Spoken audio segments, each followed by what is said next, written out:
ഈശോ മിശിഹായ്ക്ക് സ്തുതിയായിരിക്കട്ടെ. ജീവിതത്തിൽ ഒരിക്കലെങ്കിലും ദൈവത്തോട് കലഹിച്ചിട്ടുള്ളവരാണ് നമ്മളെല്ലാവരും തന്നെ. നമ്മുടെ ജീവിതത്തിലെ ഓരോ കാര്യങ്ങളുടെ പേരിൽ, നമ്മൾ പ്രാർത്ഥിച്ചിട്ട് കേൾക്കാത്തതിൻ്റെ പേരിൽ, നമ്മുടെ ആഗ്രഹങ്ങൾ നടക്കാത്തതിൻ്റെ പേരിൽ, രോഗം മാറാത്തതിൻ്റെ പേരിൽ, ജീവിതത്തിൽ തകർച്ചകൾ വന്നതിൻ്റെ പേരിൽ, നമ്മുടെ പ്രിയപ്പെട്ടവർ അകാലത്തിൽ നമ്മളെ വിട്ടുപോയതിൻ്റെ പേരിൽ, അങ്ങനെ ഒരുപാട് കാരണങ്ങളുടെ പേരിൽ ദൈവത്തോട് ഒരിക്കലെങ്കിലും കലഹിച്ചിട്ടുള്ളവരാണ് നമ്മളെല്ലാവരും തന്നെ. അങ്ങനെയുള്ളവർക്ക് വേണ്ടിയാണ് ഈ വീഡിയോ. ഇനി ഒരിക്കൽ കൂടി നിങ്ങൾ ദൈവത്തോട് വഴക്കുണ്ടാക്കുന്നതിന് മുമ്പ് ഈ വീഡിയോ ഒന്ന് കാണുക.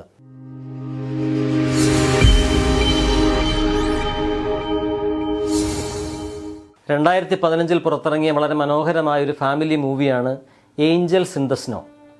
ചാൾസ് എന്നു പേരുള്ള ഒരപ്പൻ, ജൂഡിത്ത് എന്നു പേരുള്ള ഒരമ്മ. അവർക്ക് 3 മക്കളാണ്. 15ഉം 16ഉം വയസ്സ് പ്രായമുള്ള അലക്സാണ്ടർ, ജെന്നിഫർ, പിന്നെ 8 വയസ്സുള്ള കൊച്ചുമകൾ എമിലി. അവർ 5 പേർ ഒരുമിച്ച് ഒരു വീട്ടിൽ താമസിക്കുകയാണ്.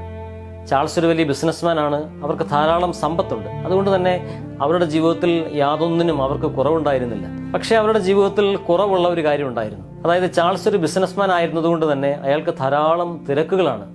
കുടുംബവുമൊത്ത് ചെലവഴിക്കാൻ അയാൾക്ക് സമയമുണ്ടായിരുന്നില്ല. മക്കൾക്ക് നല്ലൊരു അപ്പനാകാനോ, മക്കളോടൊപ്പം സമയം ചെലവഴിക്കാനോ, ഭാര്യയ്ക്ക് നല്ലൊരു ഭർത്താവാകാനോ അയാൾക്ക് കഴിഞ്ഞില്ല. അത് അവരുടെ കുടുംബജീവിതത്തിലെ വലിയൊരു തകർച്ചയായിരുന്നു. ചെറിയ കാര്യങ്ങളുടെ പേരിൽ പോലും ഭാര്യയും ഭർത്താവും തമ്മിൽ വഴക്കുണ്ടാവാൻ തുടങ്ങി. ചെറിയ കുറ്റങ്ങൾ പോലും, ചെറിയ കുറവുകൾ പോലും പരസ്പരം ഉൾക്കൊള്ളാൻ കഴിയാതെ വന്നു. എപ്പോഴും കുറ്റപ്പെടുത്തലും പരിഹാസവും. അവർ തമ്മിലുള്ള ഈ വഴക്കുകൾ കുഞ്ഞുങ്ങളെ വല്ലാതെ ബാധിക്കാൻ തുടങ്ങി. അവർ തമ്മിലുള്ള വഴക്ക് വല്ലാതെ കഠിനമാകുമ്പോൾ കൊച്ചുമകളായ എമിലി ജനാലയ്ക്കരികിൽ പോയി നിന്ന് ദൈവത്തോട് കരഞ്ഞ് പ്രാർത്ഥിക്കുന്നത് കാണുമ്പോൾ നമ്മുടെയും കണ്ണ് നിറഞ്ഞു പോകും. അപ്പോൾ അങ്ങനെ ഇരിക്കുമ്പോൾ ചാൾസ് തീരുമാനിക്കുകയാണ്, ഇങ്ങനെ മുമ്പോട്ട് പോയാൽ പറ്റില്ല. ഈ അവധിക്കാലം തൻ്റെ കുടുംബത്തോടൊപ്പം ചെലവഴിച്ച് തൻ്റെ കുടുംബത്തിൽ നഷ്ടപ്പെട്ട ആ സ്നേഹവും ബന്ധവും വീണ്ടെടുക്കണം. അങ്ങനെ അയാൾ മറ്റൊരു സ്ഥലത്ത്, വീട്ടിൽ നിന്ന് അല്പം ദൂരെ ഒരു സ്ഥലത്ത് മറ്റൊരു വീടുണ്ടാക്കുകയാണ്. ഒരു അവധിക്കാല വസതി നിർമ്മിക്കുകയാണ്, വളരെ മനോഹരമായൊരു വീട്. എന്നിട്ട് ക്രിസ്മസ് അവധിക്കാലം ആരംഭിക്കുമ്പോൾ അയാൾ തൻ്റെ കുടുംബത്തെയും കൊണ്ട് ആ വീട്ടിലേക്ക് പോവുകയാണ്. ആ വീട്ടിൽ ചെന്നിട്ട് അയാൾ ഭാര്യയും മക്കളെയും വിളിച്ചു പറഞ്ഞു, ഈ അവധിക്കാലം നമ്മുടേത് മാത്രമാണ്. നമുക്ക് ഫോണുകളോ ലാപ്ടോപ്പുകളോ കമ്പ്യൂട്ടർ ഗെയിമുകളോ ഹെഡ്ഫോണുകളോ ഒന്നും വേണ്ട. നമ്മൾ ഒരുമിച്ച് സംസാരിക്കുന്നു, നമ്മൾ ഒരുമിച്ച് ഭക്ഷണം കഴിക്കുന്നു, നമ്മൾ ഒരുമിച്ച് സമയം സ്പെൻഡ് ചെയ്യുന്നു. അയാളുടെ വാക്കുകൾ കേട്ടപ്പോൾ കുടുംബത്തിൽ എല്ലാവർക്കും വലിയ സന്തോഷമായി. എന്നാൽ ആ സന്തോഷം അധിക സമയം നീണ്ടു നിന്നില്ല. കാരണം ചാൾസ് തന്നെയായിരുന്നു. അയാൾ പറഞ്ഞ വാക്ക് പാലിക്കാൻ അയാൾക്ക് കഴിയുന്നില്ല. അയാളൊരു ബിസിനസ്മാൻ ആയതുകൊണ്ട് ധാരാളം ഫോൺ കോളുകൾ വന്നുകൊണ്ടിരുന്നു. അയാളത് അറ്റൻഡ് ചെയ്യാൻ തുടങ്ങി. അങ്ങനെ കാര്യങ്ങളെല്ലാം പഴയതുപോലെ തന്നെയായി. ഭാര്യയ്ക്കും മക്കൾക്കും വലിയ സങ്കടമായി. ആ അവധിക്കാല വസതിയിൽ വീണ്ടും വഴക്കുകൾ ആരംഭിച്ചു. അങ്ങനെ കുടുംബത്തിലെ വഴക്കുകൾ അതിൻ്റെ മൂർധന്യത്തിലെത്തിയ ഒരു സമയത്ത് ഭാര്യയും ഭർത്താവും കൂടി ഒരു തീരുമാനമെടുത്തു, ഇനി ഇങ്ങനെ മുമ്പോട്ട് പോകാൻ പറ്റില്ല, നമുക്ക് പിരിയാം. അങ്ങനെ ഒരു ഡിവോഴ്സിന് വേണ്ടി അവർ മാനസികമായി ഒരുങ്ങി. അന്ന് രാത്രിയിൽ അതിശക്തമായ ശീതക്കാറ്റും മഞ്ഞുവീഴ്ചയും ഉണ്ടായി. പാതിരാത്രിയിൽ തങ്ങളുടെ വീടിൻ്റെ വാതിലിൽ ആരോ ശക്തമായി മുട്ടുന്നത് കേട്ട് അവരുണർന്നു. ചെന്നു നോക്കുമ്പോൾ മറ്റൊരു ഫാമിലിയാണ്. യാത്രക്കിടയിൽ റോഡ് മുഴുവൻ മഞ്ഞ് വീണതുകൊണ്ട് യാത്ര തുടരാൻ കഴിയാതെ അവരുടെ വാഹനം ബ്രേക്ക് ഡൗൺ ആയി. അങ്ങനെ അവർ ഒരു അഭയം അന്വേഷിച്ച് വന്നതാണ്. ജൂഡിത്തും ചാൾസും കൂടി അവരെ വീട്ടിലേക്ക് സ്വീകരിച്ചു. അവർക്ക് ആവശ്യമുള്ളതെല്ലാം നൽകി. നല്ല ഭക്ഷണവും വസ്ത്രവും അവർക്ക് കിടക്കാനുള്ള മുറികളും എല്ലാ സൗകര്യങ്ങളും അവർക്ക് നൽകി. ആ കുടുംബം സന്തോഷത്തോടു കൂടി ചാൾസിന്റെ വീട്ടിൽ താമസിക്കുകയാണ്. ഏതാനും ദിവസങ്ങൾ താമസിച്ച് ഈ മഞ്ഞുവീഴ്ച അവസാനിക്കുമ്പോഴേക്കും അവരുടെ യാത്ര തുടരാനുള്ള ഒരു പദ്ധതിയാണ്. ചാൾസിന്റെ വീട്ടിലേക്ക് വന്നത് ജോ എന്ന് പറയുന്നൊരു മനുഷ്യനും അയാളുടെ ഭാര്യയും 2 മക്കളുമാണ്. ജോയും എമിയും 2 മക്കളും.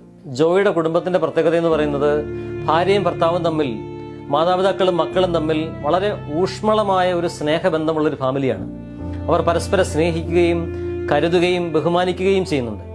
വളരെ പെട്ടെന്ന് തന്നെ അവർ ചാൾസിന്റെ കുടുംബവുമായി വളരെ ആഴമുള്ള ഒരു ഹൃദയബന്ധം രൂപപ്പെടുത്തി. ഒരുമിച്ച് കളിക്കുകയും ഒരുമിച്ച് ഭക്ഷണം കഴിക്കുകയും ഒരുമിച്ച് ക്രിസ്മസ് ആഘോഷിക്കുകയും ചെയ്ത് ആ വീട് വലിയ സന്തോഷത്തിമിർപ്പിലായി. ചാൾസും കുടുംബവും അവരറിയാതെ തന്നെ ജോയുടെ കുടുംബത്തിൽ നിന്ന് ഒരുപാട് കാര്യങ്ങൾ പഠിക്കാൻ തുടങ്ങി. കുടുംബജീവിതത്തിന്റെ നന്മയും ഊഷ്മളതയും സ്നേഹവും എന്താണെന്ന് അവരറിയാതെ തന്നെ ജോയുടെ കുടുംബത്തിൽ നിന്ന് അവർ പഠിക്കാൻ തുടങ്ങി. അങ്ങനെ പതിയെ മാറ്റങ്ങൾ ഉണ്ടാവാൻ തുടങ്ങി. ഏതാനും ദിവസങ്ങൾ കൊണ്ട് തന്നെ ചാൾസിന്റെയും ജൂഡിത്തിന്റെയും മക്കളുടെയും ജീവിതത്തിൽ വലിയൊരു വ്യത്യാസമുണ്ടായി. ഒടുവിൽ ജോയ്ക്കും കുടുംബത്തിനും അവരുടെ യാത്ര തുടരേണ്ട സമയമായി. ചാൾസിനോടും കുടുംബത്തോടും യാത്ര പറഞ്ഞ് അവർ മടങ്ങുകയാണ്. അത് രണ്ട് കുടുംബങ്ങളിലും വലിയ സങ്കടമുണ്ടാക്കി. കുഞ്ഞുങ്ങൾക്ക് പരസ്പരം പിരിയാൻ കഴിയുന്നില്ല, പക്ഷേ അവർക്ക് പോകാതിരിക്കാൻ പറ്റില്ലല്ലോ. അങ്ങനെ ജോയും കുടുംബവും ചാൾസിനോട് യാത്ര പറഞ്ഞ് അവരുടെ യാത്ര തുടരുകയാണ്. അവർ പോയി കഴിഞ്ഞപ്പോൾ ചാൾസിന് വലിയ സങ്കടം തോന്നി. വല്ലാതെ ജോയെയും കുടുംബത്തെയും മിസ് ചെയ്യുന്നത് പോലെ ചാൾസിന് തോന്നി. ചാൾസ് പറഞ്ഞു, നമുക്ക് അവരെ മടക്കി അയക്കേണ്ടതില്ലായിരുന്നു, നമുക്കവരെ കണ്ടെത്തണം, വീണ്ടും നമ്മുടെ വീട്ടിലേക്ക് കൊണ്ടുവരണമെന്ന് പറഞ്ഞുകൊണ്ട് ചാൾസ് അവരെ തേടി പുറപ്പെടുകയാണ്. ചാൾസിനൊപ്പം ജൂഡിത്തും അവരുടെ 3 മക്കളും ഈ ജോയെയും കുടുംബത്തെയും തിരക്കി ഇറങ്ങുകയാണ്. കുറേ ദൂരം ചെന്നപ്പോൾ വഴിയരികിൽ ആളുകൾ കൂടി നിൽക്കുന്നത് അവർ കണ്ടു. കാര്യമന്വേഷിച്ചപ്പോൾ അവർ പറഞ്ഞു, ഏതാനും ദിവസങ്ങൾക്ക് മുമ്പ് ഒരു ഫാമിലി ആക്സിഡന്റിൽ ഇവിടെ മരണപ്പെട്ടിരുന്നു. അവരുടെ പ്രാർത്ഥനാ ദിവസമാണിന്ന്.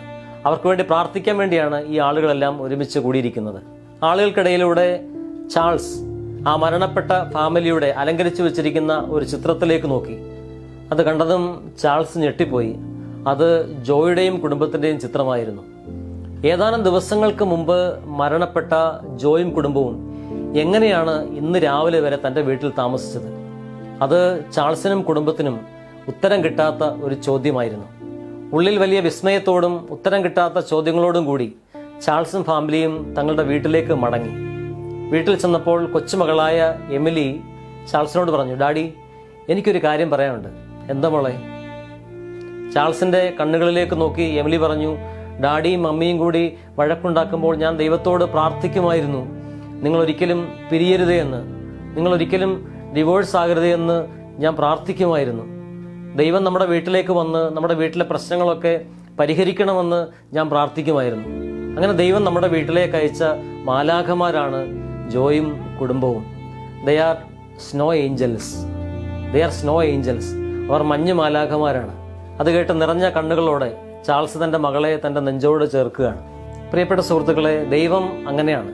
നമ്മുടെ ജീവിതത്തിൽ ദൈവം ദൃശ്യനാകുന്നില്ലെങ്കിലും അവിടുന്ന് അനേകം മാലാഖമാരെ നമ്മുടെ ജീവിതത്തിന് താങ്ങും തണലുമായി ഈ ഭൂമിയിലേക്ക് അയച്ചിട്ടുണ്ട്. നമുക്ക് ജന്മം തന്ന നമ്മുടെ മാതാപിതാക്കൾ, നമ്മളെ കരുതിയ നമ്മുടെ സഹോദരങ്ങൾ, നമുക്ക് അക്ഷരത്തിന് വെളിച്ചം പകർന്നു തന്ന നമ്മുടെ ഗുരുഭൂതന്മാർ, ഓരോ ദിവസത്തെയും നമ്മുടെ ജീവിതത്തെ സന്തോഷിപ്പിക്കുന്ന നമ്മുടെ സുഹൃത്തുക്കൾ, അങ്ങനെ ഒരുപാട് മാലാഖമാർ നമ്മുടെ ചുറ്റുപാടുകളിലുണ്ട്. അമിത വേഗത്തിൽ ബൈക്കിൽ പോകുമ്പോൾ പിറകിലിരുന്ന് വേഗത കുറച്ച് പോടാ എന്ന് പറയുന്ന ഒരു സുഹൃത്ത് ഒരു മാലാഖയാണ്. യാത്രക്കിടയിൽ വഴിയരികിൽ നിന്നുകൊണ്ട് നമ്മളെ നോക്കി പുഞ്ചിരിക്കുന്ന ഒരു കൊച്ചു കുട്ടി, അതൊരു മാലാഖയാണ്. ആശുപത്രിയിൽ ചെല്ലുമ്പോൾ നമ്മുടെ രോഗം കൃത്യമായി പരിശോധിച്ച് കണ്ടുപിടിക്കുന്ന ഡോക്ടർ, നമുക്കാവശ്യമായ ശുശ്രൂഷകൾ ചെയ്യുന്ന നേഴ്സുമാർ, അവരെല്ലാവരും നമ്മുടെ ജീവിതത്തിൻ്റെ മാലാഖമാരാണ്. ഓരോ ഇടങ്ങളിലും നമ്മളെ പരിചരിക്കാൻ ദൈവം നിയോഗിച്ച മാലാഖമാർ. അസീസിയിലെ പുണ്യവാളനായ വിശുദ്ധ ഫ്രാൻസിസിന്റെ ജീവിതത്തിൽ ഇങ്ങനെയൊരു സംഭവമുണ്ട്. ഒരിക്കൽ അദ്ദേഹം ഒരു വയൽ വരമ്പിലൂടെ നടന്നു പോകുമ്പോൾ വയലിൽ നിന്ന് ഒരു കർഷകൻ വരമ്പിലേക്ക് കയറി വന്നിട്ട് ഫ്രാൻസിസിനോട് ചോദിക്കുകയാണ്, ഫ്രാൻസിസ് അല്ലേ? അതെ, എന്താ കാര്യം? എല്ലാവരും പറയുന്നു അങ്ങ് ഒരു വിശുദ്ധനാണ്, മരണം വരെയും അങ്ങനെ തന്നെ ആയിരിക്കണം കേട്ടോ എന്ന് പറഞ്ഞ് ആ കർഷകൻ വയലിലേക്ക് മടങ്ങിപ്പോയി. ഫ്രാൻസിസ് തൻ്റെ കൂട്ടുകാരനോട് പറഞ്ഞു, നോക്കൂ, ദൈവം ചേറിൽ നിന്ന് കയറി വന്ന് എന്നെ ശാസിച്ചിട്ട് തിരികെ പോയത് കണ്ടില്ലേ? ഇതുപോലെ നമ്മുടെ ജീവിതത്തിൻ്റെ ഏതെങ്കിലുമൊക്കെ ഇടങ്ങളിൽ വെച്ച് നമ്മുടെ ജീവിതത്തിലേക്ക് കടന്നു വന്ന് നമ്മളെ സ്നേഹിക്കുകയും നമ്മളെ ശാസിക്കുകയും നമ്മളെ ശകാരിക്കുകയും ഒരുപക്ഷെ നമ്മളെ വെറുക്കുകയും ചെയ്യുന്നവർ പോലും ചിലപ്പോഴൊക്കെ നമ്മുടെ ജീവിതത്തിൻ്റെ മാലാഖമാരാണ്. അവരെ തിരിച്ചറിയാൻ കഴിഞ്ഞാൽ, അവർ നമുക്ക് ചെയ്യുന്ന ശുശ്രൂഷകളുടെ വലിപ്പം തിരിച്ചറിയാൻ കഴിഞ്ഞാൽ നമ്മുടെ ജീവിതം എത്ര മനോഹരമായിരിക്കും, എത്ര നന്ദിയുള്ളതായിരിക്കും. ദൈവപുത്രനായ യേശുക്രിസ്തു പോലും തൻ്റെ കുരിശുമരണത്തിൻ്റെ തലേ രാത്രിയിൽ ഗത്സമൻ തോട്ടത്തിൽ അതികഠിനമായ മാനസിക വ്യത അനുഭവിച്ചപ്പോൾ തൻ്റെ രക്തം വിയർപ്പ് തുള്ളികളായി ഇറ്റു വീണപ്പോൾ സ്വർഗത്തിൽ നിന്ന് ദൈവം ഒരു മാലാഖയെ അയക്കുകയാണ് ദൈവപുത്രനായ യേശുക്രിസ്തുവിനെ ശക്തിപ്പെടുത്താൻ വേണ്ടി. ഇതുപോലെയാണ് നമ്മുടെ വഴികളിൽ നമ്മളെ ശക്തിപ്പെടുത്താൻ ഒട്ടനേകം മാലാഖമാരെ ദൈവം നിയോഗിച്ചിട്ടുണ്ട്. അവരെ തിരിച്ചറിയുക എന്നുള്ളതാണ് പ്രധാനം. വിശുദ്ധ ബൈബിളിൽ മറിയത്തിൻ്റെയും ജോസഫിൻ്റെയും അടുക്കൽ ഗബ്രിയേൽ മാലാഖ വന്നതുപോലെ, പഴയ നിയമത്തിൽ തോബിയാസിൻ്റെ അടുക്കൽ റഫായേൽ മാലാഖ വന്നതുപോലെ, നമ്മുടെയൊക്കെ ജീവിതത്തിൽ മനുഷ്യരുടെ രൂപം ധരിച്ച എത്രയേറെ മാലാഖമാരാണ് ഓരോ ഘട്ടങ്ങളിലും നമ്മുടെ കൂടെ വന്നിട്ടുള്ളത്. അവരെയൊക്കെ സത്യസന്ധമായി ഓർമ്മിച്ച ശേഷം നിങ്ങൾ തീരുമാനിക്കൂ, ദൈവത്തെ പഴി പറയണമോ വേണ്ടയോ എന്ന്.